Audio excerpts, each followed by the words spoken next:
Hello students, welcome to Horizon Academy. My name is Arushi Gupta और आज की क्लास में हम पढ़ने वाले हैं स्टेशियोमेट्री। तो चैप्टर 1 सम बेसिक कंसेप्ट्स में हमने सबसे पहले सीखा था कि मोल के बारे में, मोल क्या होता है। फिर हमने मोल को कैलकुलेट करने का फॉर्मूला देखा था। ठीक है कि मोल हम दो फॉर्मूले से कैलकुलेट कर सकते हैं, एक तो given mass by molar mass, दूसरा number of molecules divided by Avogadro number.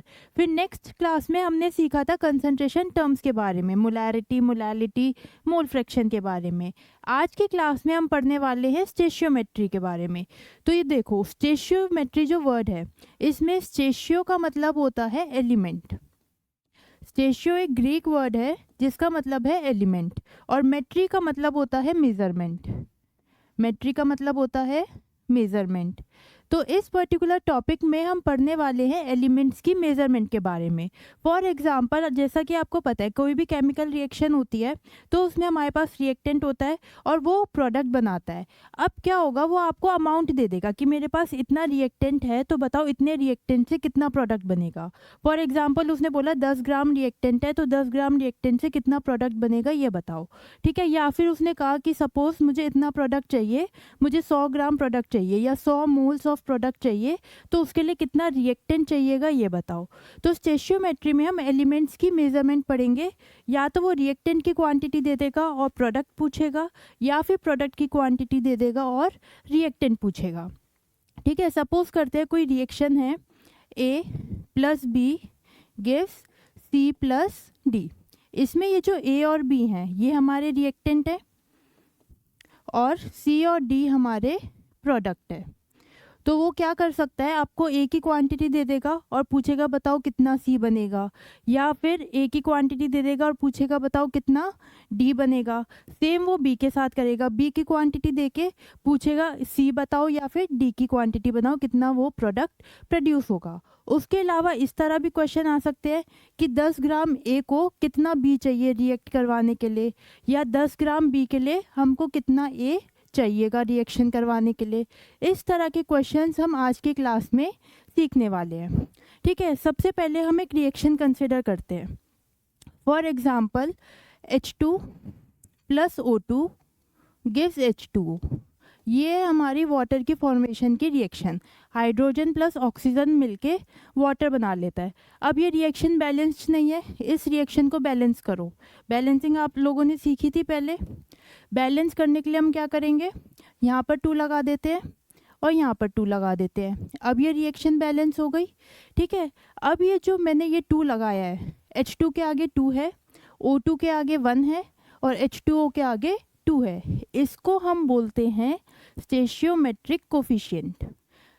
क्या बोलते हैं इसको? स्टेशियोमेट्रिक कोफिशिएंट।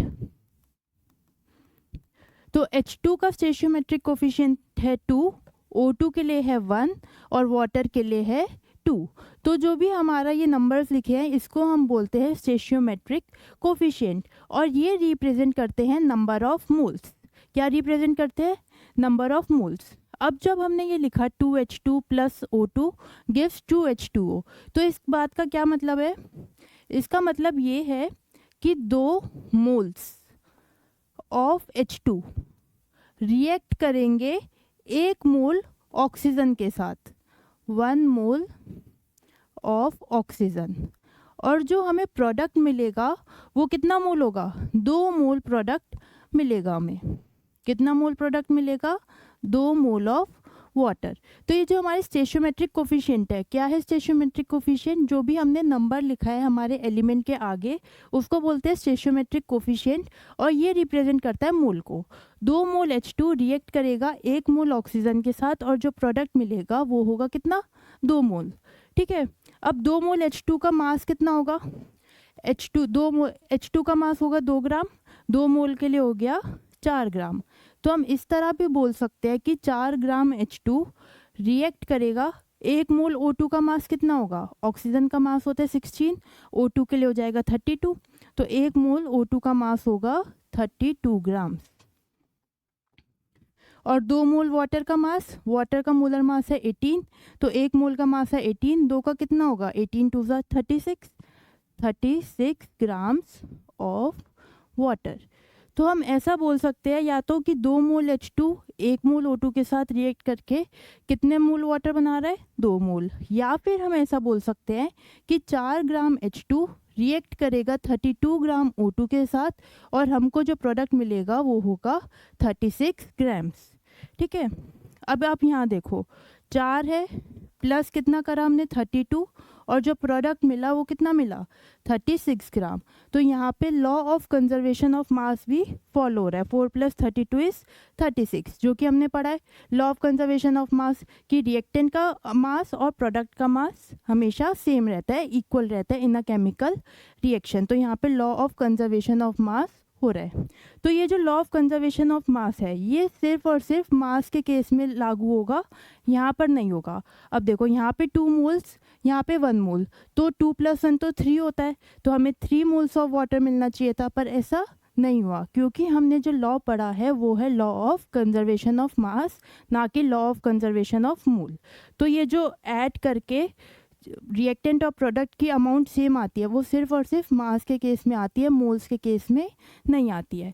तो मेन हमारे पास इस स्टेशियोमेट्रिक कोफिशिएंट है जो कि क्या रिप्रेजेंट करते हैं, ये रिप्रेजेंट करते हैं मोल को। ठीक है, एक और एग्जांपल लेकर समझते हैं। सपोज मेरे पास है N2 + H2 गिव्स NH3। ठीक है, क्या बोलते हैं इसको, इस प्रोसेस का नाम है हार्बर्स प्रोसेस। हार्बर्स प्रोसेस, तो क्वेश्चन में वो आपको हार्बर प्रोसेस भी लिख कर दे सकता है, तो आपको पता होना चाहिए कि ये हार्बर्स प्रोसेस है जिसमें हम अमोनिया बनाते हैं N2 और H2 के रिएक्ट करवा के। ठीक है, अब इस रिएक्शन को बैलेंस करो। बैलेंस करने के लिए क्या करेंगे, यहाँ 2 लगा देते हैं, यहाँ 3 लगा देते हैं, रिएक्शन बैलेंस हो गई। N2 का स्टेशियोमेट्रिक कोफिशिएंट कितना है, स्टेशियोमेट्रिक कोफिशिएंट है ये नंबर्स 1, 3 और 2, ये तीनों हैं हमारे स्टेशियोमेट्रिक कोफिशिएंट। और क्या रिप्रेजेंट करते हैं ये रिप्रेजेंट कर रहे हैं नंबर ऑफ मोल्स, ये रिप्रेजेंट कर रहे हैं नंबर ऑफ मोल्स। तो हम ऐसा बोल सकते हैं कि 1 मोल N2 चाहिएगा हमें, उसके साथ 3 मोल O2 चाहिए, 3 मोल H2 चाहिए और जो प्रोडक्ट बनेगा वो कितना होगा 2 मोल ऑफ NH3। अब ये जो रेशियो है ये फिक्स रहेगा, 1 मोल N2 को हमेशा 3 मोल H2 ही चाहिएंगे। अगर हमारे पास 3 मोल H2 नहीं है तो रिएक्शन नहीं होगी। ठीक है, 1 मोल N2 को हमेशा 3 मोल H2 चाहिएंगे और जो अमोनिया बनेगा वो हमेशा 2 मोल बनेगा। अब मान लो मैंने N2 के 2 मोल्स ले लिए, रिएक्शन करवाते टाइम अपने बीकर में मैंने N2 के 2 मोल्स ले लिए।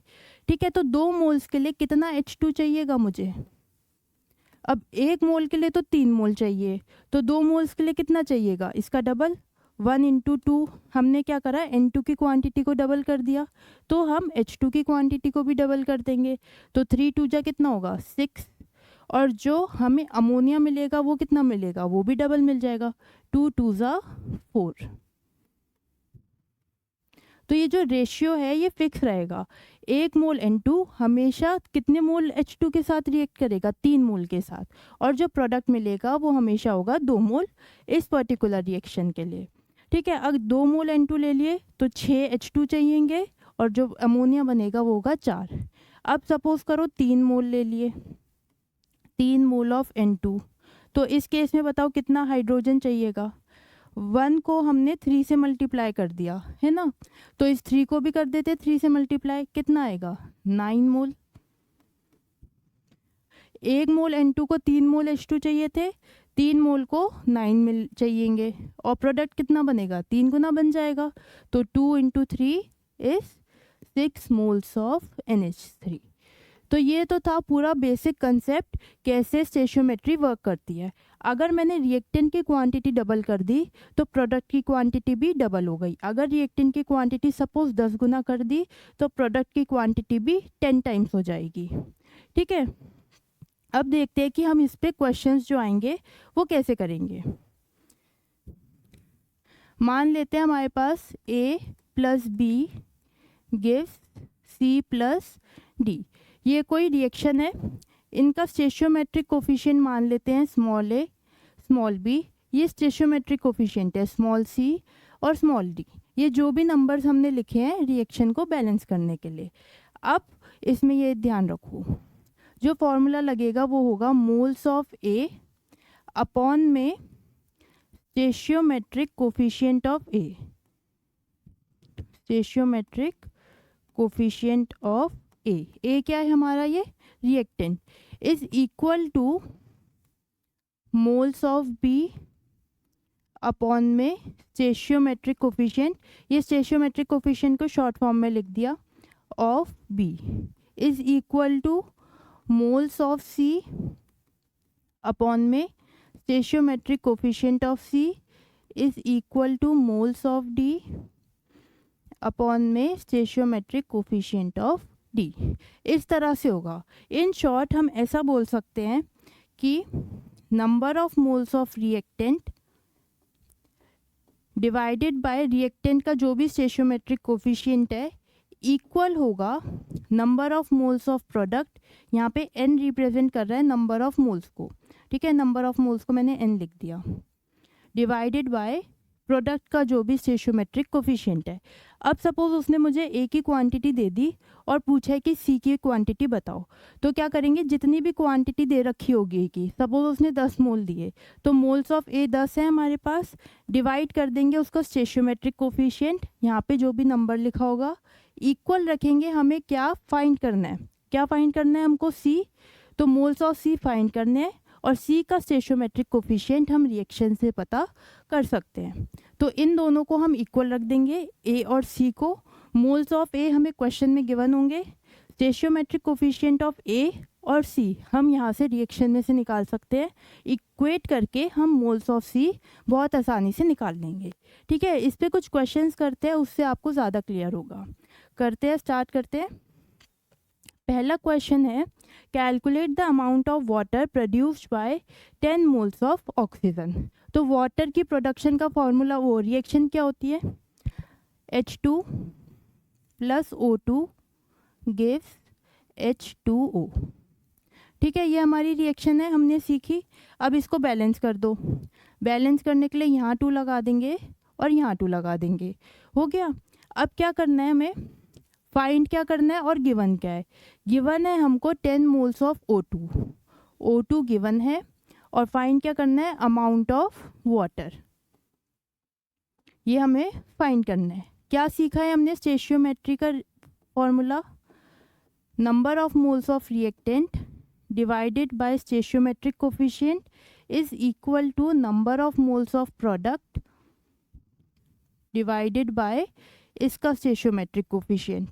अब यहाँ पे हमें रिएक्टेंट कौन सा लेना है, जो भी हमको क्वेश्चन में गिवन है वो वाला रिएक्टेंट लेना है, और प्रोडक्ट लेना है जो भी हमें फाइंड करना है वो वाला प्रोडक्ट, ठीक है।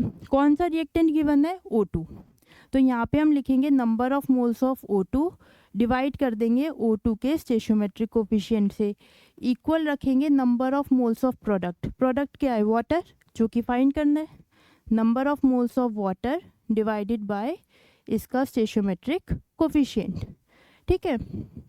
अब हमें O2 के कितने मोल्स दे रखे हैं, O2 के हमें क्वेश्चन में 10 मोल्स दे रखे हैं, तो 10 लिखा, number of moles of O2 हो गए।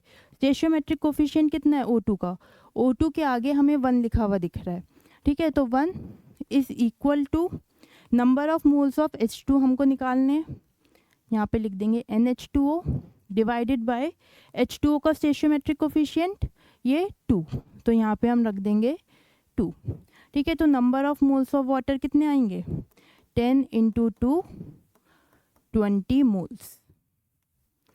तो हमको 20 मोल्स ऑफ वाटर बनेगा जब 10 मोल ऑफ O2 की रिएक्शन हम करवाएंगे। तो 10 मोल O2 से कितना वाटर बनेगा, 20 मोल वाटर। ये बात हम जो है इस रिएक्शन से भी देख सकते थे।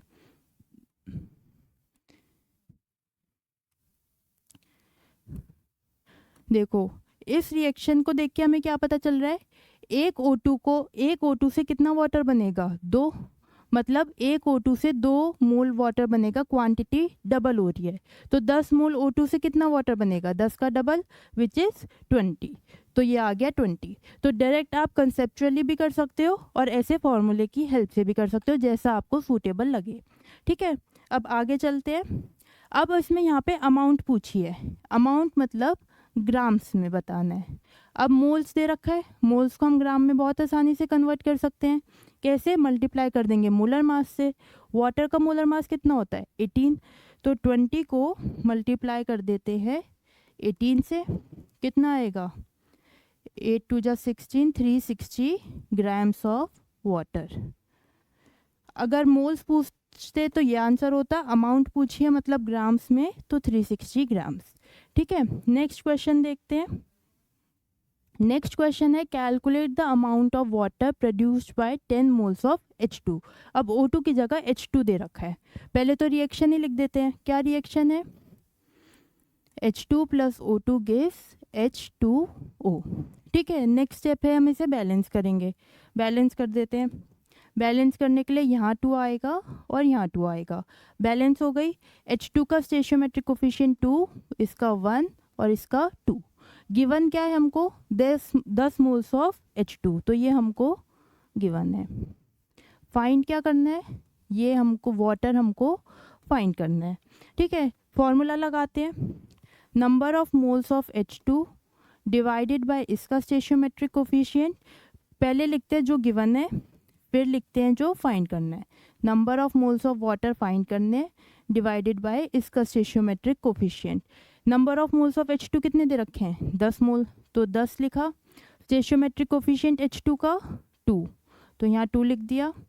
Number of moles of water हमको फाइंड करने हैं और वाटर का स्टेशियोमेट्रिक कोफिशिएंट 2। ठीक है, सॉल्व कर देंगे इसे। ऐसे 2 से 2 कट हुआ। Number of moles of water कितने आए? 10 मोल्स। तो हमारे पास 10 मोल H2 से 10 मोल ऑफ वाटर ही बनेगा। ये हमने करा फॉर्मूले से। अब डायरेक्ट देखते हैं कंसेप्चुअली।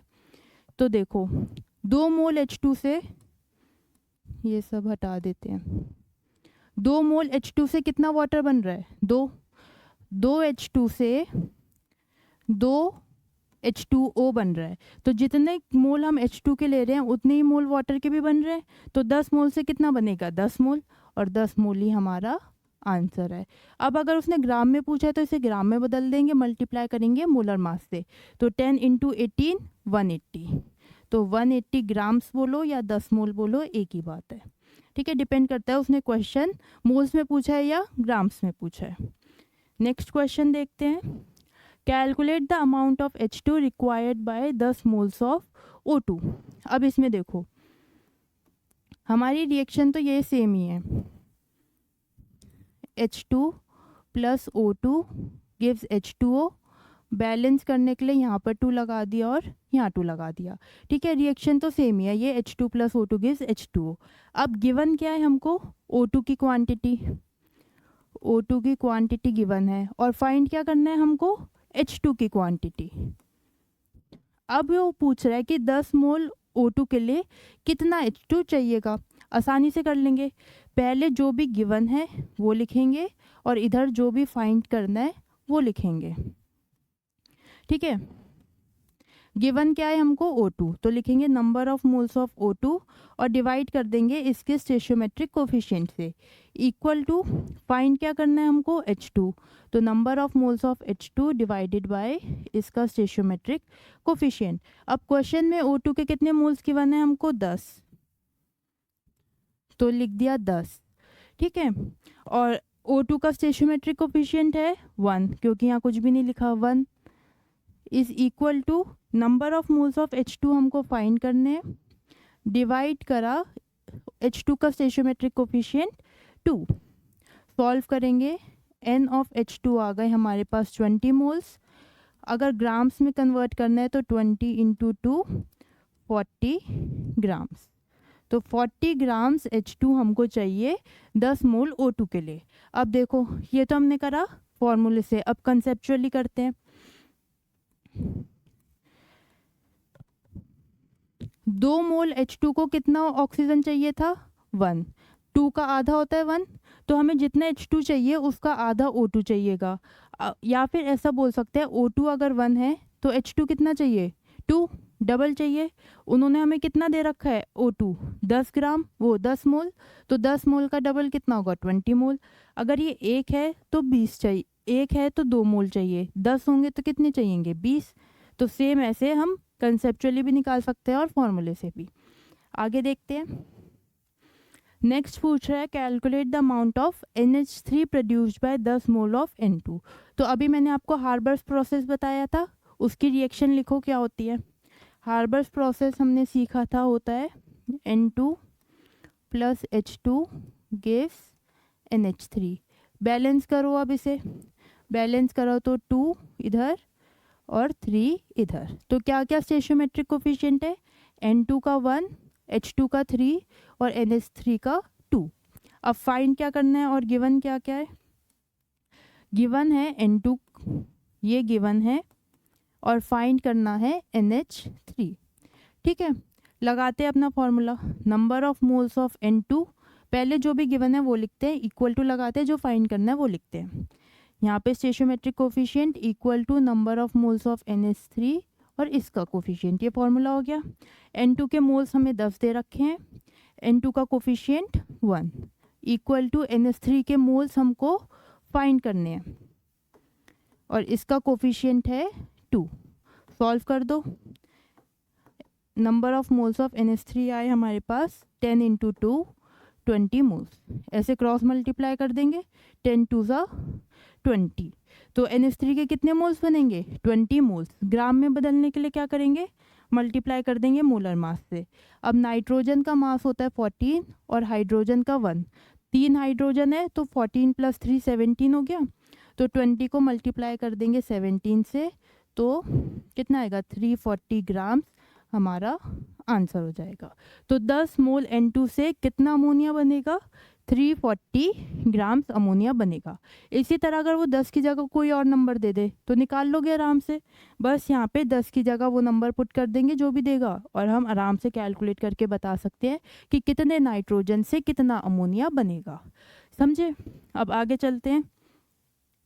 नेक्स्ट क्वेश्चन है calculate the amount of NH3 produced by 10 moles of H2। Same question है, प्रीवियस क्वेश्चन में उसने हमें 10 मोल ऑफ N2 दिया था, अब नेक्स्ट वाले में उसने यहाँ पे हमें 10 मोल ऑफ H2 दिया है और अमोनिया पूछा है। करके दिखाओ खुद से, कैसे करोगे। पहले खुद से सॉल्व करने की कोशिश करो, फिर सोल्यूशन देखना। ये रिएक्शन हो गई, बैलेंस कर देते हैं। यहाँ 2 लगाया, यहाँ 3 लगाया, बैलेंस हो गई। अब क्या करेंगे, number of moles of find क्या करना और गिवन है क्या है, ये हमको गिवन है और ये हमको फाइंड करना है। ठीक है, number of moles of H2 upon में स्टेशियोमेट्रिक कोफिशिएंट, ये हमारा हो गया फॉर्मूला। H2 के मोल 10, H2 का कोफिशिएंट 3, NH3 के मोल्स निकालने हैं और कोफिशिएंट कितना हुआ 2। सॉल्व करो इसे, ऐसे ये 2 इधर चला जाएगा ऊपर, NH3 आएगा हमारे पास 20/3 मोल्स। तो कितने मोल बनेंगे अमोनिया के 20/3। मास में कन्वर्ट करना हो तो 17 से मल्टीप्लाई कर देंगे। समझ गए।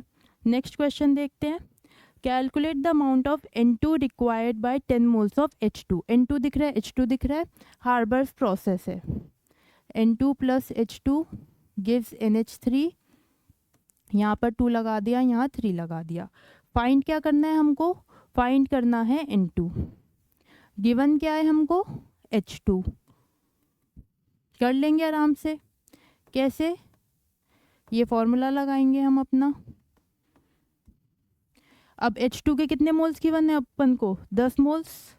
H2 का stoichiometric coefficient 3 equal to N2 के मोल्स निकालने हैं। N2 का स्टेशियोमेट्रिक कोफिशिएंट कितना दिख रहा है, कुछ नहीं लिखा, मतलब 1। सॉल्व करेंगे, कितना आ गया, number of moles of NH3 is 10/नहीं, number of moles of N2 is 10/3। तो इतने मोल्स हमको चाहिएंगे N2 N2 के।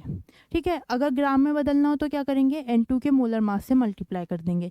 एक नाइट्रोजन का मास होता है 14, दो नाइट्रोजन का कितना होगा 14 इंटू 2 28, तो हम इसको 28 से मल्टीप्लाई कर देंगे तो हमारा आंसर ग्राम्स में आ जाएगा। मोल्स में पूछा है तो 10/3 मोल्स सही है। अब नेक्स्ट क्वेश्चन देखते हैं। Calculate the amount of NH3 produced by 10 grams of H2। अब ये भी पिछले क्वेश्चन जैसा ही है, पर इसमें एक ट्विस्ट है। क्या ट्विस्ट है कि 10 ग्राम दे रखा है। अभी तक हमने जितने भी क्वेश्चन करे उसमें हमने मोल्स दे रखे थे, है ना, हमें हमेशा मोल्स दे रखे थे। इस बार इन्होंने हमें ग्राम दे रखा है, तो पहला स्टेप होगा कि इस ग्राम को हम मोल में कन्वर्ट करें, क्योंकि हमारा वो जो फॉर्मूला है नंबर ऑफ मोल्स अपॉन में स्टेशियोमेट्रिक कोफिशिएंट, वो सिर्फ और सिर्फ मोल्स के लिए लगेगा, वो ग्राम के लिए नहीं लगेगा।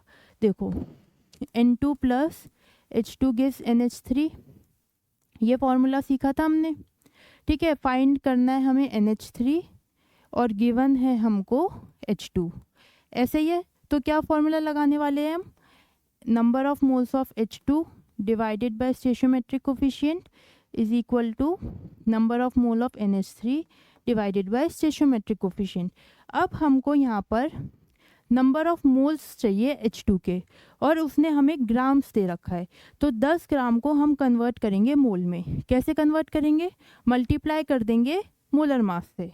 हमने ये फॉर्मूला सीखा था, moles is equals to mass upon में मोलर मास। ठीक है, given mass by molar mass. अब moles is equals to given mass by molar mass. Moles हमको निकालना है, गिवन मास कितना है H2 का 10, और H2 का मोलर मास होता है 2, डिवाइड करेंगे 5 मोल्स। तो पहला स्टेप है इस ग्राम को मोल में बदलना, बदल लिया 5 मोल आ गया। अब अपना आगे वही काम कर देंगे जो अभी तक करते आ रहे थे।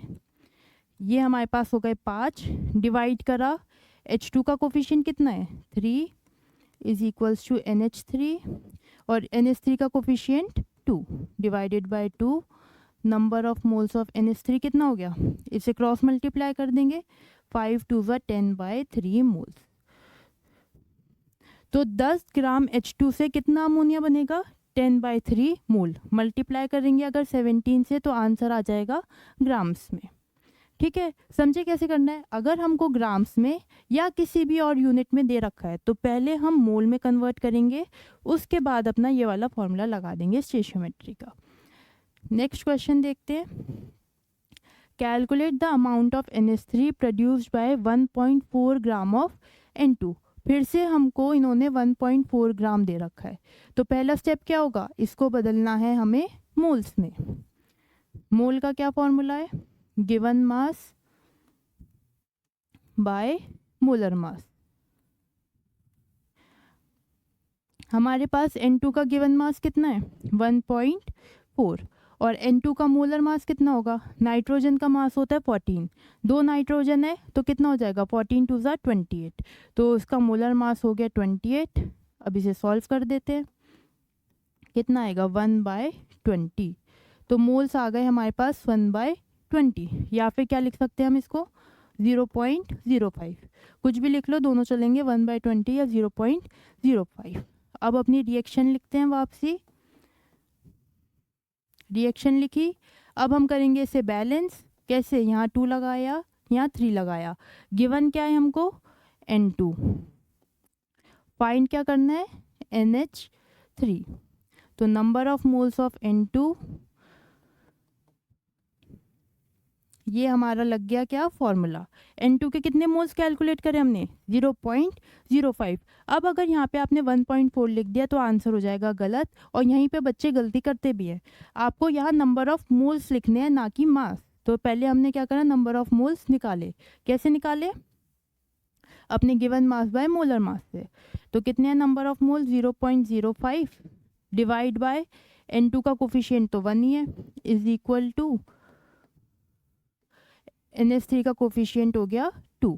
सॉल्व करेंगे, ये इधर आ जाएगा मल्टीप्लाई होने, 0.05 इंटू 2 0.01 मोल।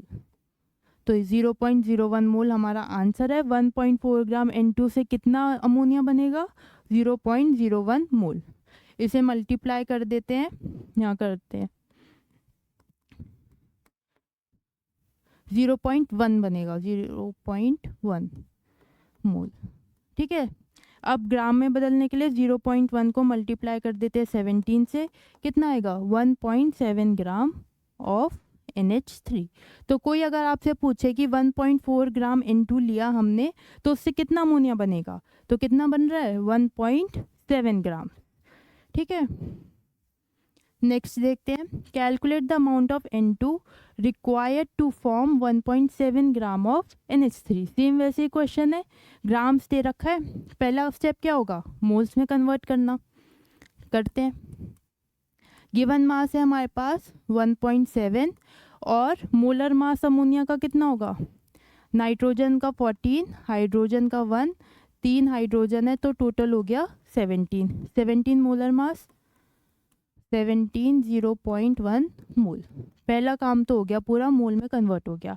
अब लिखते हैं अपनी reaction, N2 + 3H2 gives to NH3। ठीक है, डायरेक्टली लिख दी। फाइंड क्या करना है हमको? N2 फाइंड करना है और गिवन है इस बार NH3। ये हमने अपना फॉर्मूला लगाया। ठीक है, NH3 के कितने मोल्स हैं हमारे पास? 0.1। अभी हमने कैलकुलेट करे, NH3 का stoichiometric coefficient 2 equal to N2 के मोल्स हमको निकालने हैं और N2 का कोफिशिएंट है 1। सॉल्व कर देंगे, number of moles of N2 कितने आएंगे? 0.05 मोल्स। ठीक है, तो ये हमारा आंसर हो जाएगा। ग्राम में बदलने के लिए 14 से मल्टीप्लाई कर देंगे। तो कोई आपको पूछे 1.7 ग्राम अमोनिया मुझे बनाना है, लेबोरेटरी में हम कोई रिएक्शन, ये रिएक्शन कर रहे हैं हार्बर्स प्रोसेस, ठीक है, और मुझे 1.7 ग्राम अमोनिया चाहिए, तो कितना मुझे N2 लगेगा? कितना N2 चाहिएगा 1.7 ग्राम अमोनिया बनाने के लिए? मुझे चाहिएगा 0.05 moles of N2 to form कितना gram of ammonia? 1.7 gram. Next और लास्ट क्वेश्चन देखते हैं, how much amount of water can be formed या will be formed by 11.2 litres of O2 gas. अब हम वाटर बना रहे हैं, किससे बना रहे हैं? O2 से। रिएक्शन क्या होगी? H2 + O2 gives H2O। Balance कर देते हैं, यहाँ 2 लगा दिया, यहाँ 2 लगा दिया। गिवन क्या है हमको? गिवन है हमें O2। फाइंड क्या करना है अपन को? वाटर। तो फॉर्मूला लगेगा number of moles of O2 divided by इसका coefficient, number of moles of water upon में इसका कोफिशिएंट। अब O2 के कितने मोल्स गिवन है क्वेश्चन में? उन्होंने हमको 11.2 लीटर्स दे रखा है। 11.2 लीटर मतलब क्या चीज़ दे रखी है? वॉल्यूम। वॉल्यूम दे रखा है और चाहिए हमें क्या है? मोल्स। तो क्या फॉर्मूला होता है वॉल्यूम से मोल्स निकालने का? फॉर्मूला होता है मोल्स या number of moles is equals to volume divided by 22.4। ये हमने सीखा था लास्ट क्लास में कि किसी भी गैस के 1 मोल का वॉल्यूम कितना होता है? 22.4। ठीक है, और मोल्स कैलकुलेट करने का फॉर्मूला ये होता है। तो यहाँ से हम मोल्स निकाल लेंगे। वॉल्यूम हमारे पास है 11.2 डिवाइड करा 22.4 से, कितने आ गए? हाफ मोल आ गए, मतलब 0.5 मोल्स आ गए। ठीक है, अब यहाँ पुट कर देंगे 0.5। अब चाहिए O2 का coefficient 1, number of moles of water का कोफिशिएंट 2। सॉल्व कर दो तो number of moles of water कितने आए? 0.5 × 2 मतलब 1 मोल। 1 मोल मतलब कितना ग्राम? अगर वो आंसर ग्राम्स में पूछना चाह रहा है तो मल्टीप्लाई कर देंगे मोलर मास से, और अगर वो आंसर वॉल्यूम में पूछना चाह रहा है तो मल्टीप्लाई कर देंगे 22.4 से। हम किसी भी यूनिट में आंसर निकाल सकते हैं, डिपेंड करता है क्वेश्चन में क्या पूछा है। अगर उसने पूछा मोल्स में तो हो गया 1 मोल। अगर वो पूछता है ग्राम में तो 1 को मल्टीप्लाई कर देंगे 18 से, 18 ग्राम आ गया। अगर उसने पूछा वॉल्यूम लीटर्स में बताओ, तो 1 को मल्टीप्लाई कर देंगे 22.4 से, तो 22.4 लीटर्स। तो ये तीनों ही आंसर हो सकते हैं, डिपेंड करता है उसने कौन सी यूनिट में पूछा है। तो हमारे 11.2 लीटर्स O2 से कितना वाटर बन जाएगा? 22.4 लीटर्स। ठीक है, तो आज के क्लास के लिए इतना ही। Thank you very much for watching.